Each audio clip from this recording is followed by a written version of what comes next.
Hi అండి, అందరూ ఎలా ఉన్నారు? బాగున్నారా? ఇంతకుముందు నా ఛానల్లో ఇద్దరు బుడ్డోళ్ళని పెట్టానండి. వాళ్ళు ఎవరంటే మా అక్క మనవాళ్ళండి. ఇద్దరు కమల పిల్లలు. ఇద్దరు వాళ్ళు బాగా క్యూట్గా ఆడుకుంటారు. అందుకని వీడియోలు తీసి పెడతా ఉంటాను. ఇంతకుముందు ఎప్పుడు వాయిస్ ఇవ్వలేదు, అందుకని ఇప్పుడు చెప్దామని అదే పనిగా వాయిస్ రికార్డ్ చేస్తున్నాను. నిన్న మా వదిన వాళ్ళ ఇంటికి వెళ్ళామండి. అక్కడ భోజనానికని వెళ్ళాము. ఇద్దరు గంట సేపు ఆడుకున్నారండి. చాలా బాగా అలసిపోయేంతవరకు ఆడారు. ఇద్దరు ఆడుతూ ఉంటే నేను వాళ్ళతో పాటు వెనకాల వెళ్ళి వీడియోలు తీస్తూ ఉన్నాను.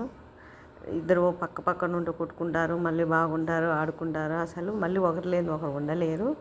ఇద్దరు చాలా బాగా ఆడుకుంటారు, అల్లరేం చేయరు. ఏదో ఒకటి చేతికి ఇస్తే చాలు వాళ్ళు బాగా ఆడుతూనే ఉంటారు. అందుకని వాళ్ళ వెనకాల బట్టి నేను వీడియోలు తీస్తూనే ఉన్నాను. నిన్నల్లా చిన్నపిల్లలకు భలే ఉంటాయండి వీడియోలు తీస్తూనే ఉంటే వీడియోలు బాగుంటాయి. నిన్న అలిసిపోయేంతవరకు ఆడాడండి. అందులో ఫస్ట్ టైం మా బుడ్డోడు అడుగులేసాడు.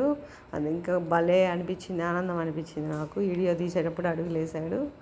అలానే గుర్తుకుంటుందని అప్లోడ్ చేద్దామని వీడియో తీశాను. వాడు అడుగులు వేయంగానే ఇటు కేకలేస్తున్నాడండి. ఇటు పెద్దోడు. అందుకని మళ్ళీ ఇటు దగ్గరికి వచ్చాను. వీడు 2 స్పూన్లు ఇస్తే చాలు కొట్టుకుంటూ బాగా ఆడతాడు. బడ్డోడు ఏదన్నా అవసరమైతే కేకలతో పిలుస్తాడు.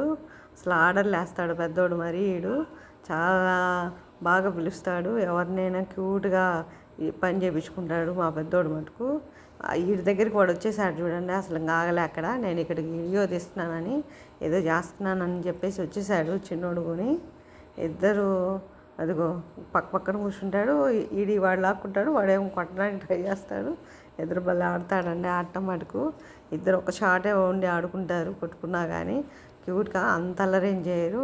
నిజంగా పిల్లలు ఏరే వాళ్ళు అయితే ఇంకా చాలా బాగా అల్లరి చేస్తారు. మా వాళ్ళు అయితే చెరొక్క చేతికి గిన్నెలు కానీ బొమ్మలు కానీ ఇస్తే ఆడతా, ఏదైనా ఆకలి వేస్తే కేకలేస్తా అలా ఆడుకుంటారు హ్యాపీగా. నిన్న బాగా ఆడి అలసిపోయారండి.